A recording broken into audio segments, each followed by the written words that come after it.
বাংলাদেশে ফের শাসক শিবিরে অস্বস্তি, জামাত এবং বিএনপি দ্বন্দ্ব একেবারে প্রকাশ্যে চলে এলো।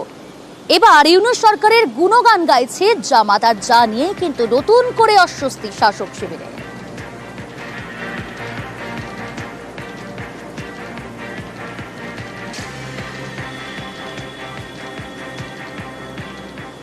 শেখ হাসিনার আমলে যারা ব্যাংক লুট করেছে, ব্যাংক আত্মসাৎ করেছে, তাহলে আজকে কোন মুখে বলছেন এক চাঁদাবাজ পালিয়েছে, আরেক চাঁদাবাজকে কেউ দেখতে চায় না?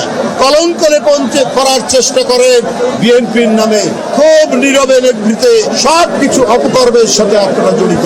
শেখ হাসিনার ব্যাংক আত্মসাতের পর, 5ই আগস্টের পর আপনাদের আত্মসাত তো জনগণ দেখেছে।